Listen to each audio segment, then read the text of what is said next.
రాత్రి నిద్రలో ఉన్న కీవ్ నగరం ఒక్కసారిగా పేలుళ్ల శబ్దాలతో ఉలిక్కిపడింది. కొన్ని సెకన్లోనే ఆకాశంలో మంటలు, వీధుల్లో పొగ, రోడ్లపై కాలిపోయిన కార్లు కనిపించాయి. అపార్ట్మెంట్ భవనాల గోడలు చీలిపోయాయి, ఇళ్లు శిథిలాలుగా మారిపోయాయి. ఇది సినిమా సీన్ కాదు, ఉక్రెయిన్ రాజధాని కీవ్లో కనిపించిన నిజమైన విధ్వంసం. ఉక్రెయిన్ అధ్యక్షుడు జెలెన్స్కీ అమెరికా అధ్యక్షుడు ట్రంప్ను కలవబోతున్న సమయంలోనే రష్యా కీవ్పై భారీ దాడి చేయడం ఇప్పుడు ప్రపంచవ్యాప్తంగా పెద్ద చర్చగా మారింది. రష్యా క్షిపణులు, డ్రోన్లతో కీవ్పై విరుచుకుపడినట్లు అంతర్జాతీయ రిపోర్టులు చెబుతున్నాయి.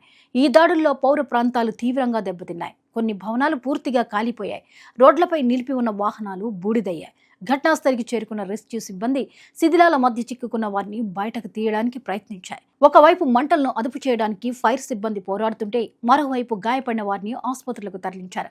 రిపోర్ట్ల ప్రకారం ఈ దాడుల్లో పలువురు ప్రాణాలు కోల్పోగా పదుల సంఖ్యలో ప్రజలు గాయపడ్డారు.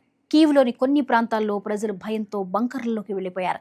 కానీ ఈ దాడి కేవలం మరో యుద్ధ దాడి మాత్రమే కాదు, దీని టైమింగ్ ఇప్పుడు పెద్ద ప్రశ్నగా మారింది. జెలెన్స్కీ ట్రంప్ భేటీకి ముందు రష్యా ఈ దాడి చేయడం ద్వారా ఏం మెసేజ్ ఇవ్వాలనుకుంటోంది? ఉక్రెయిన్పై ఒత్తిడి పెంచడమా, అమెరికాకు హెచ్చరిక పంపడమా, లేక ఉక్రెయిన్ రక్షణ వ్యవస్థను బలహీనంగా చూపించడమా? ఇవే ఇప్పుడు అంతర్జాతీయంగా చర్చనీయాంశమవుతున్నాయి. జెలెన్స్కీ ఈ దాడులపై తీవ్రంగా స్పందించారు. పౌర ప్రాంతాలను టార్గెట్ చేయడం రష్యా దాడుల క్రూరత్వాన్ని చూపిస్తోందని ఆయన వ్యాఖ్యానించినట్లు రిపోర్టులు చెబుతున్నాయి. ఉక్రెయిన్కు మరింత బలమైన ఎయిర్ డిఫెన్స్ అవసరమని ఆయన మరోసారి ప్రపంచ దేశాలకు విజ్ఞప్తి చేశారు. క్షిపణులు, డ్రోన్లను ఆకాశంలోనే అడ్డుకునే వ్యవస్థలు లేకపోతే కీవ్ లాంటి నగరాలు మళ్లీ ఇలాంటి దాడులకు గురయ్యే ప్రమాదం ఉందని ఉక్రెయిన్ హెచ్చరిస్తోంది. మరోవైపు ట్రంప్ కూడా ఉక్రెయిన్ యుద్ధంపై రష్యా అధ్యక్షుడు పుతిన్తో మాట్లాడినట్లు సమాచారం.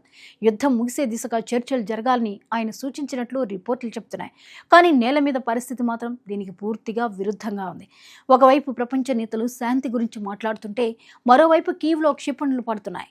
ఈ యుద్ధంలో నిజంగా నష్టపోతున్నది సాధారణ ప్రజలే. జీవితాంతం కష్టపడి కట్టుకున్న ఇళ్లు ఒక్క రాత్రిలో శిథిలాలుగా మారుతున్నాయి, వాహనాలు బూడిదవుతున్నాయి, కుటుంబాలు ప్రాణాలు కాపాడుకోవడానికి బంకర్లలో దాక్కోవాల్సి వస్తుంది. ప్రతి సైరన్ శబ్దం కీవ్ ప్రజలకు ఒక కొత్త భయంగా మారింది. ప్రతి రాత్రి వాళ్లకు ఒక ప్రశ్నగా మారింది. ఈసారి దాడి మా ఇంటి మీద పడుతుందా?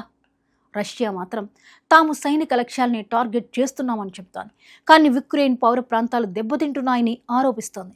ఇరువైపుల వాదనలు ఎలా ఉన్నా కీవ్లో కనిపిస్తున్న విధ్వంసం మాత్రం యుద్ధం ఎంత ప్రమాదకర దశలో ఉందో స్పష్టంగా చూపిస్తోంది. కాలిపోయిన కార్లు, కూలిపోయిన గోడలు, పొగతో నిండిన వీధులు, ఇవన్నీ యుద్ధం అసలు ముఖాన్ని బయటపెడుతున్నాయి. ఇప్పుడు అందరి దృష్టి ట్రంప్ జెలెన్స్కీ భేటీపై ఉంది. ఈ భేటీ తర్వాత అమెరికా ఉక్రెయిన్కు మరింత సైనిక సహాయం చేస్తుందా, రష్యాపై ఒత్తిడి పెరుగుతుందా, లేక శాంతి చర్చలకు కొత్త మార్గం తెరుచుకుంటుందా అన్నది రాబోయే రోజుల్లో తేలనుంది. కానీ కీవ్పై జరిగిన ఈ తాజా దాడి మాత్రం ఒక విషయాన్ని స్పష్టంగా చెప్తోంది. శాంతి చర్చలు టేబుల్ మీద ఉన్న యుద్ధం ఇంకా ఆకాశం నుంచి కింద పడుతోంది. జెలెన్స్కీ ట్రంప్ భేటీకి ముందు జరిగిన ఈ దాడి ఉక్రెయిన్ యుద్ధంలో మరో కీలక మలుపా, లేక మరింత పెద్ద ఉద్రిక్తతకు ప్రారంభమా? ఇప్పుడు ప్రపంచం చూస్తున్న పెద్ద ప్రశ్న ఇదే.